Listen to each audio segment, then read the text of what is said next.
मेरा भाई हर एक महीने बाद शादी करता। अब तक 6 शादियां कर चुका था। यह राज जानकर आपके रोंगटे खड़े हो जाएंगे। शादी होने के 1 महीने बाद ही भाई कहने लगा कि मेरी दूसरी शादी कर दो, यह लड़की मेरे लायक नहीं है। मेरे ऐसे ही जिद करते करते गया। अब तक भाई 6 शादियां कर चुका था। यह सब देखकर परेशान हो गई। जब 7वीं बार भाई की शादी हुई तो दुल्हन बनकर भाई के कमरे में चली गई। फिर जो राज में मुझे पता चला, मैं तो पैरों तले ज़मीन निकल गई। क्योंकि मेरे माँ भाई की समझाओ ना, यह कैसी बहकी बहकी बातें कर रहे हैं। इन्हें ज़रा भी अपने घर की परवाह नहीं है, इन्हें तो बस अपनी ही पड़ी है। भाई एक बार भाभी की तरफ तो देखिए, कितनी रोए जा रही है, और आप है कि दूसरी शादी करना चाहते हैं। आखिर गांव मोहल्ले के लोग क्या कहेंगे। पहली बीवी होते हुए भी दूसरी शादी कर रहा है। लेकिन मेरे भाई को तो मेरा नाम हेमा है। आज मैं यह सब लोगों को अपनी भाभीियों की दुख भरी कहानी सुनाने जा रही हूँ। मेरी उम्र 18 साल है और मैं गोरखपुर की रहने वाली हूँ। मेरे पिता और मेरे जन्म होने के बाद ही इस दुनिया से चल बसे। मेरे भैया की उम्र 24 साल है।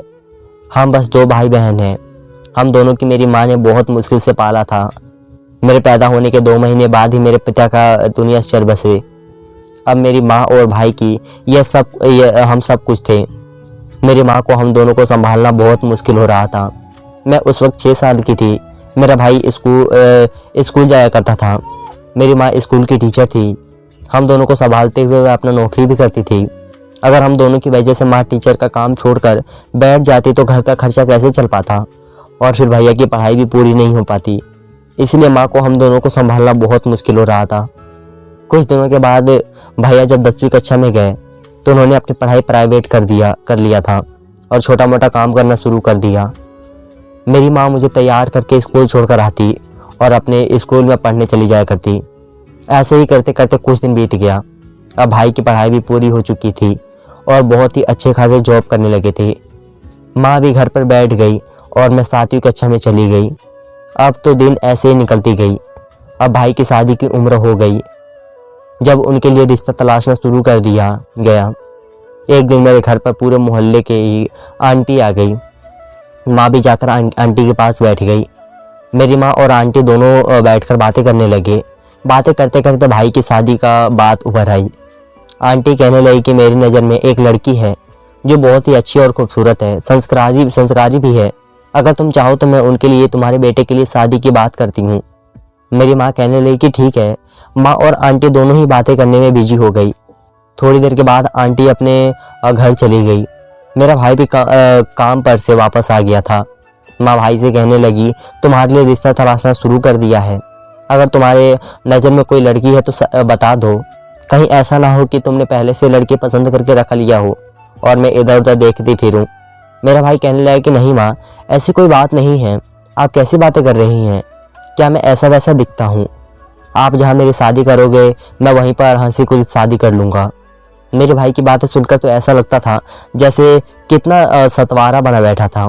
मुझे तो भाई की बातें सुनकर बहुत अच्छा लगता, लेकिन मुझे क्या पता था कि भाई कुछ अजीब हरकतें करने वाले हैं। खैर ऐसे ही दिन निकलते गए। एक दिन वह आंटी हमारे घर पर आ गई और मेरी माँ से कहने लगी कि पहले यह सब लोग लड़की की फ़ोटो देख लो, फिर रिश्तों की बात आगे बढ़ाएंगे। मैंने भी फ़ौरन उस आंटी के पास जाकर बैठ गए और उनके हाथ से फ़ोटो अपने हाथ में ले ली और देखने लगी कि मेरी भाभी कैसी है। जब मैंने फ़ोटो देखा तो मेरी आंखों पर विश्वास नहीं हो रहा था कि मेरी भाभी तो बहुत ही खूबसूरत लग रही थी। ऐसा लग रहा था जैसे भाभी मेरे भाई की ही पसंद नहीं करेगी। मेरी माँ कहने लगी कि हेमा, अरे मुझे भी दिखाओ, मेरी बहू की फ़ोटो कैसी है, या फिर तू ही देखती रहेगी? मैंने कहा नहीं माँ, मैं अभी दे रही हैं। थोड़ी देर देख कर देती हूँ। पहले अच्छे तरीके से ज़रा देख तो लूँ, भाभी लूली लंगड़ी तो नहीं है। मैं मस्का करते हुए माँ से कहने लगी। माँ ने फ़ोटो देखकर आंटी से कह दिया कि हमें लड़की बहुत पसंद है। आप उनसे कह दीजिएगा कि मेरे घर आकर मेरे बेटे को देख लें। अगर उन्हें पसंद हो गया तो हम रिश्ते को आगे बढ़ाएंगे। आंटी बात करते हुए वापस से चली गई। जब शाम को भाई घर आए तो मैंने कहा, भाई मुझे तुम्हें एक चीज़ दिखानी है, क्या तुम देखना पसंद करोगे? मेरा भाई कहने लगा कि क्या तुम मुझे दिखाना चाहती हो? दिखाओ। मैंने कह दिया कि मेरे पास भाभी की फ़ोटो है, क्या आप उन्हें देखने चाहते हो? मेरा भाई तो मुस्की काट कर अपने ही काम में लग गया था। मैंने कहा भाई यह फ़ोटो मैंने दराज में रख दी है, आप देख लेना, और हाँ अगर लड़की पसंद हो तो हमें ज़रूर बता देना। मैं भाई के कमरे से बाहर निकल आई और माँ के पास चली गई। माँ किचन में रात का खाना बना रही थी। मैंने पूछा माँ आप क्या बना रही हैं? माँ कहने लगी आज खुशी की बात है तो सोचा कि कुछ मीठा बना लेती हूँ। मैंने कहा माँ कौन सी खुशी की बात है जो आप मीठा बनाने लग गई? माँ कहने लगी अरे पगली तेरे भाई के लिए रिश्ता जो आया है। मैंने कहा ओह अच्छा। यह सब मस्ती करते हुए रात बीत गई। जब सुबह हुआ तो 10 बजे लड़की वाले हमारे घर पर आ गए। भाभी की अभी काम पर नहीं गया था, अभी घर पर ही थे। लड़की के माता पिता को मेरे भाई पसंद आ गया। अब हम लोग भी अगली सुबह लड़की को देखने चले गए। लड़की को हमें पहले ही पसंद थी। भाई भी लड़की को देखकर पसंद कर लिया था। भाभी की मेरे भैया को पसंद कर चुकी थी। शादी के दिन तारीख भी तय हो चुका था। 2 महीने के बाद भाई की शादी थी। हम लोग अपने घर वापस आ गए। भाई भी रास्ते से ही हमें अपने जॉब के लिए निकल गया था। अब हम माँ और बेटी अपने घर पहुंचकर शादी के बारे में सोचने लगे और हम माँ और बेटी बहुत खुश थे। क्या वह खुशी कुछ दिनों के लिए ही था या फिर दुखों का पहाड़ टूटने वाला था? यह तो वक्त आने पर ही पता चल जाएगा। खैर शादी का दिन तारीख नज़दीक आ गया और मेरे घर में शादी की तैयारी चलना शुरू हो गया था। आखिरकार भाई की शादी हो गई और भाभी मेरे घर पर आ गई। भाभी तो बहुत ज़्यादा खूबसूरत लग रही थी। घर के अंदर दाखिल होते ही घर में एक रौनक सा छा गया। मैं तो खुशी के फूलों नहीं समा रही थी। मैं बहुत ज़्यादा खुश थी। मेरी भाभी घर पर आ गई थी। मैं तो खुशी नाचने में मग्न थी। क्या यह सब खुशी कुछ पल के लिए था? मैं अभी यही सब कुछ बातें सोच रही थी कि मेरी माँ आवाज़ लगाकर बुलाने लगी, हेमा तुम कहाँ से? जल्दी से मेरे पास आओ। आखिर मेरी माँ मुझे क्यों चिल्ला रही थी? मैं फ़ौरन ही माँ के पास चली गई और माँ से पूछने लगी कि माँ आप मुझे क्यों बुला रही हैं? माँ कहने लगी तू अपने भाभी को कमरे में छोड़कर आ जा। मैंने माँ से कह दिया कि ठीक है माँ। मैं फ़ौरन ही भाभी को उनके कमरे में छोड़ने के लिए चली गई और थोड़ी देर बैठकर भाभी से बातें भी किया। अब रात काफ़ी हो चुकी थी इसलिए मैं अपने कमरे में जाकर लेट गई। सुबह आंख खुली तो भाभी माँ के साथ काम में हाथ पटा रही थी। भाभी का ऐसा रवैया देखकर मुझे बहुत ज़्यादा अच्छा लगा। ऐसे ही करते करते कुछ दिन और बीत गया और मेरा भाई उदास रहने लगा। मैं नोटिस कर रही थी कि भाई कुछ दिनों से बहुत ज़्यादा गुमसुम जा रहते थे। क्या पता मियाँ बीवी से लड़ाई हुआ हो। मैंने सोचा क्यों ना एक बार भाभी से जाकर पूछ लेती हूँ और भाभी के कमरे में जाने लगी। भाभी की अपने कमरे में उदास बैठी हुई थी। मैं भाभी के पास गई और भाभी से पूछने लगी कि भाभी भैया से कुछ लड़ाई हुआ है क्या? जो भैया का मूड अच्छा नहीं लग रहा था। अगर कुछ आप दोनों के बीच में हुआ है तो मुझे बता सकती हैं। मैं आपकी छोटी बहन जैसी हूँ, कोई भी बात हो छोटी बहन से साझा कर दीजिएगा। मैंने भाभी से यह सब बातें कह रही थी कि भाभी फूट के रोने लगी। मैंने कहा भाभी आपको क्या हुआ जो आप इतना रोए जा रही हैं? बहुत पूछने के बाद भाभी कुछ बताने से ना रही। मैं अपने कमरे में चली गई। थोड़ी देर के बाद माँ मुझे आवाज़ लगाती हुई बुलाने लगी, हेमा तुम कहाँ हो? मेरे पास आओ। जब मैं माँ के पास गई तो माँ मुझे कहने लगी, हेमा तुम्हारे भाभी की तबीयत ठीक तो है ना? अभी तक मेरी भाभी नीचे नहीं आई है, जा जरा देख कर आ जा। मैं भाभी के कमरे में जाने लगी। जैसे ही भाभी के दरवाजे के पास पहुंची, भाई जो बात कह रहे थे उसे सुनकर तो मेरे होश उड़ गए। भाई पागल तो नहीं हो गया है? ये कैसे बातें कर रहे थे? मैं माँ के पास गई और माँ को सारी भाई की कही हुई बातें माँ को कह डाली। माँ बहुत ज़्यादा परेशान हो चुकी थी। भाई सुबह होते ही माँ से कहने लगी कि माँ आप मेरी दूसरी शादी करवा दीजिए, मैं उसके साथ नहीं रह सकता। जो मुझे चाहिए मेरी पत्नी दे नहीं सकती। अभी भैया और माँ यह सब कुछ बातें कर रहे थे। मैं उसे दबे पाँव अपने भाभी के कमरे में चली गई और भाभी से जाकर पूछने लगी कि भाभी आखिर क्या बात है? भाई ऐसे बातें क्यों कर रहे हैं? आप मुझे सच सच बताइए, आखिर आप दोनों के दिमाग में चल क्या रहा है? मेरी भाभी मेरे गले लगकर रोने लगी और मैंने भी भाभी को समझते हुए पूछने लगी कि भाभी मुझे सब कुछ जल्दी से बताइए, मेरा दिल बैठे जा रहा है। भाभी कहने लगी कि हाँ तुम्हारे भाई दूसरी शादी की जिद कर रहे हैं क्योंकि मैंने उसे बच्चा नहीं दे सकती। मैं एक बांझ औरत हूँ, इसलिए तुम्हारी भाई दूसरी शादी करने के लिए कह रहा है था। मैं घबराती हुई भाभी से पूछने लगी कि भाभी आखिर उसको कैसे पता चला कि आप एक बच्चा पैदा नहीं कर सकती हो। भाभी कहने लगी कि एक बार उनके पेट में दर्द हो रहा था तो उन्होंने डॉक्टर के पास चली गई और वहीं से सब कुछ पता चल गया कि भाभी कहीं माँ नहीं बन सकती। भाभी के मुंह से ऐसी बातें सुनकर मेरी भी आंखों में आंसू बहने लगे। मैं भाभी के सीने से निपट कर रोने लगी और समझने लगी कि भाभी आप फिक्र ना करें, और भाई से बात करती हूँ, उन्हें समझाती हूँ कि भाई अच्छे से अच्छे डॉक्टर के पास लेकर जाएं, क्या पता सब कुछ सही हो जाए। जब मैं भाई के पास गई तो माँ भी भाई की दूसरी शादी करने के लिए तैयार हो गई थी। आखिर माँ भाई की बातों में कैसे आ सकती है। मैं माँ के पास गई और माँ से कहने लगी कि माँ, क्या ज़रूरत है भाई में और भाभी रहते हुए भी दूसरी शादी करने के लिए। गांव मोहल्ले के लोग क्या कहेंगे, यही कहेंगे ना कि घर की बहू होते हुए भी आप दूसरी शादी करके बहू आ रही हो, घर के जितने बदनामी होगी। मेरी माँ कहने लगी कि मुझे कोई फ़र्क नहीं पड़ता, मुझे पोता चाहिए तो चाहिए, अगर यह तो मुझे पोता नहीं दे पाएगी तो मजबूरन तेरे भाई की दूसरी शादी तो करनी होगी। इसलिए मैंने फैसला कर चुकी हूँ। मैंने कहा माँ, एक बार भाभी की बड़े बड़े अस्पताल से चेकअप करवाइए, क्या पता यह सब कुछ अच्छा हो जाए। भाई कहने लगे कि तू अपना ज़्यादा दिमाग मत चला, तू अपने कमरे में यहाँ से चली जा। मैं अपनी आंखों में आंसू लिए अपने कमरे में चली गई और भाभी के बारे में सोचने लगी। भाभी कितना दुखी लग रही थी, भाई की भी दूसरी शादी हो गई, वे अपनी पत्नी के साथ खुश रहने लगे। बड़ी वाली भाभी बहुत ज़्यादा मायूस लग रही थी, उनकी तो दुनिया ही उजड़ चुकी थी। कुछ महीनों के बाद वक्त ने भाभी के साथ एक घाव को भर दिया था, लेकिन हर वक्त अपने सौतन को देखकर कोई आम बात नहीं था। बड़ी वाली भाभी अक्सर मेरे पास आकर सो जाया करती थी। जब मैं देखती तो उनके बगल में आंसू निकलते हुए होते थे। मैं भाभी को समझाते हुए कहती, भाभी अपने आप को संभालो, आप ठीक हो जाओगे। क्योंकि मुझे भी पता था कुछ ठीक होने वाला नहीं है, लेकिन मैं कहकर भी क्या करती, बस केवल समझा ही सकती थी। भाई ने जो किया बहुत गलत किया, बहुत गलत किया। भाई चाहते तो एक बच्चे को गोद लेकर अपनी खुशहाल ज़िंदगी गुजार सकते थे, लेकिन उन्हें तो अपनी पड़ी थी। इस तरीके से दिन गुजरते हुए 2 महीने का निकल गया। एक दिन अचानक से मेरी बेटी वाली भाभी को उल्टी आनी शुरू हो गई। माँ सोचने लगी कि भाभी उम्मीद से है। हम लोग फ़ौरन ही भाभी को अस्पताल लेकर गए ताकि उनकी चेकअप करवा सकें। जब चेकअप करवाने के बाद रिपोर्ट आया तो मैं भाई की शक्ल देखने लगी। भाई को देखकर मुझे बहुत ज़्यादा गुस्सा आने लगा था। मैं भगवान से मनाने लगी कि भाई किसी को ना दे, अगर भाई दे तो बहुत अच्छा इंसान दे, वरना भाई दे ही ना, जो औरत का इज्जत करना ही नहीं आता।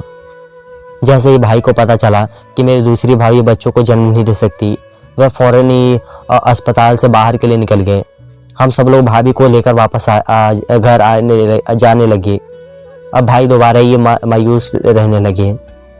भाई अब तो बात कह रहे थे, मेरा मन कर रहा था कि मैं जाऊं और भाई को खींचकर 1 से 2 चांटा मार दूं। आखिर यह कौन सी बात है, क्या पता भाई में ही कोई दिक्कत हो। मानते हैं एक भाभी बांझ निकल गई, तो क्या दूसरी भी बांझ निकल गई। अब भाई जो बात कह रहे थे उसे सुनकर तो मेरे कान के पर्दे फटे जा रहे थे। और माँ कैसे भाई की शादी करवा सकती है, भाई तो समझा सकती है, लेकिन माँ तो भाई के हाँ में हाँ डाले जा रही थी। जब भाई तीसरे शादी की बात कर रहे थे, आखिर यह सब क्या चल रहा था, मेरे तो समझ से बाहर था। क्या भाई जानबूझकर करता था। आज मुझे दाल में कुछ काला लग रहा था। एक दिन भाई की तीसरी शादी भी हो गई। ऐसे ही करते करते भाई की 5 शादी हो गई और मेरी 5 भाभीियों मेरे घर आकर रहने लगी। यह सब क्या हो रहा था। मानते हैं भाभी एक बांझ निकल गई, लेकिन 5 भाभी बांझ कैसे निकल सकती हैं। यह सब मैं सोच से बाहर था। मेरे 5 भाइयों बहुत ज़्यादा मायूस रहने लगी थी। बड़ी वाली भाभी तो अब खुशी रहने लगी थी। ऐसा लग रहा था जैसे उन्हें कोई फ़र्क नहीं पड़ता। एक दिन मैं बड़ी वाली भाभी के पास गई और कहने लगी, भाभी कम से कम आप तो भाई को समझाइए कि उन्हें अब बार बार शादी करने से क्या ज़रूरत है। मेरी भाभी जो बात कही उसे सुनकर तो मेरे रोंगटे खड़े हो गए। मेरी भाभी ऐसे कैसे कह सकती है। मेरी बड़ी वाली भाभी अब बहुत अजीब सी रहने लगी थी। उन्हें तो कोई फ़र्क नहीं पड़ता था, अपने पति कुछ भी करे, अब मैं यह सब कुछ देखकर बहुत ज़्यादा परेशान रहने लगी थी। गांव मोहल्ले के लोग भी हमारे घर पर उंगलियां उठाने लगे थे। अगर मैं घर से बाहर चली जाती तो गांव मोहल्ले के लोग कहते कि देखो 5 भाभीियों के एक नंद घर से बाहर निकलती है। यह सब सुनकर मुझे बहुत ज़्यादा दुख महसूस हो रहा था। अब मेरा जीना भी दुश्वार हो गया था। मैंने कॉलेज भी जाना छोड़ दिया था। अब मैं ज़्यादा अपने कमरे में बैठी रहती थी। एक दिन मैं भाई के पास गई और भाई के चीख चीख कर कहने लगी, भाई जो आप कर रहे हैं बिल्कुल भी ठीक नहीं है। अब भाई भी मेरी बातों का कोई जवाब नहीं देते थे, क्योंकि 5 शादियाँ कर चुके थे। उनके पास कहने बोलने की जवाब नहीं बचा था। खैर ऐसे ही करते करते एक दिन मेरी बुआ घर पर आ गई और कहने लगी कि 5 शादियाँ कर दी और अभी तक एक संतान पैदा नहीं हुआ जो इस घर को वारिस दे सके।